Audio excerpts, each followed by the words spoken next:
السلام علیکم۔ میری آج کی ویڈیو ان لوگوں کے لیے ہے جو سمجھتے ہیں کہ پاکستان بہت جلد ٹکڑے ٹکڑے ہو جائے گا یا پھر ختم ہو جائے گا۔ جو لوگ قائد اعظم کے اس قول کو کہ اس دنیا میں کوئی طاقت پاکستان کو ختم نہیں کر سکتی چیلنج کے طور پر قبول کرتے تھے کہ شاید قائد اعظم نے یہ چیلنج دیا تھا کہ دنیا کی کوئی طاقت پاکستان کو ختم نہیں کر سکتی، اور وہ اس پہ لگے ہوئے تھے کہ پاکستان کو ہم نے ختم کرنا ہے، تباہ و برباد کرنا ہے، چاہے وہ فرقہ واریت میں بانٹ کے کریں، چاہے وہ قومیتوں میں بانٹ کے کریں، چاہے وہ زبانوں پہ بانٹ کے کریں۔ لیکن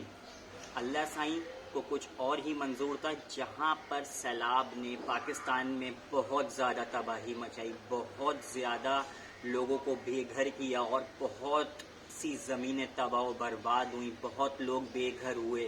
وہیں پر سیلاب کے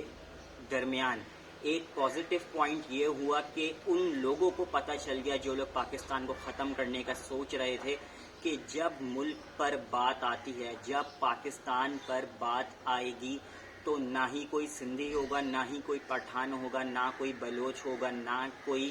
پشتون ہوگا، نہ کوئی سرائکی ہوگا، نہ کوئی سنی ہوگا، نہ کوئی شیعہ ہوگا، نہ کوئی دیوبندی ہوگا، نہ کوئی بریلوی ہوگا۔ وہ سب ایک ساتھ مل کر پاکستان کے لیے کام کریں گے۔ جے ڈی سی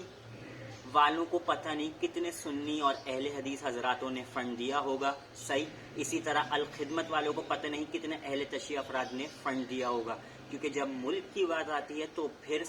لوگوں کو پتہ چلا گیا ہوگا کہ پاکستانی قوم جب پاکستان پر بات آئے گی وہ متحد ہو جائے گی۔ آپ چاہے ان کے اندر جتنی دراڑیں پیدا کر لیں، آپ چاہے ان کو فرقہ واریت میں بانٹ دیں، آپ چاہے ان کو بولیوں میں، صوبوں میں بانٹ دیں، آپ پاکستان کو توڑنے میں انشاءاللہ تعالی کبھی کامیاب نہیں ہو سکتے۔ جو آپ لوگوں کی پالیسیز تھیں وہ سب کی سب آپ کے منہ پہ دے کے ماری گئی ہیں۔ جو آپ سوچ رہے تھے کہ آپ لوگ پاکستان کو ختم کر سکتے ہیں، آپ لوگ پاکستان کو توڑ سکتے ہیں، وہ ساری پالیسیز آپ لوگوں کے منہ پہ دے کے ماری ہیں پاکستانی عوام نے، صرف یہ دکھا کہ جب بھی ہمارے ملک پاکستان پر بات آئے گی تو اس دوران نہ کوئی سندھی، نہ کوئی پٹھان، نہ کوئی بلوچ، نہ کوئی سرائکی، نہ کوئی مہاجر، کوئی نہیں ہوگا، صرف پاکستانی ہوں گے۔ اس ٹائم نہ کوئی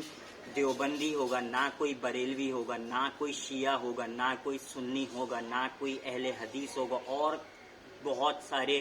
جو الگ الگ مکاتب فکر والے ہیں، کوئی کچھ نہیں ہوگا۔ اس ٹائم صرف سب ایک مسلمان اور ایک پاکستانی حیثیت سے کام کر رہے ہوں گے۔ بہت سارے لوگوں نے جماعت اسلامی والوں کو فنڈ دیا، اس کے اندر سب شامل تھے، شیعہ، سنی، دیوبندی، بریلوی، اہل حدیث حضرات، اور جو دوسری قومیں ہوتی ہیں وہ سب بھی۔ اسی طرح بہت ساروں نے جے ڈی سی والوں کو فنڈ دیا، شیعہ، سنی، دیوبندی، بریلوی، اہل حدیث اور باقی سب نے۔ تو میں آپ لوگوں سے یہ کہنا چاہتا ہوں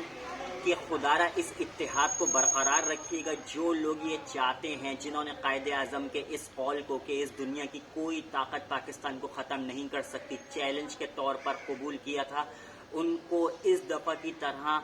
ہمیشہ ساری زندگی اللہ سائیں جب تک قیامت آتی ہے، جب تک پاکستان رہتا ہے، ان کو یہ دکھائیے گا کہ ہمارے ملک کو کوئی نہیں توڑ سکتا۔ ہم لوگ چاہے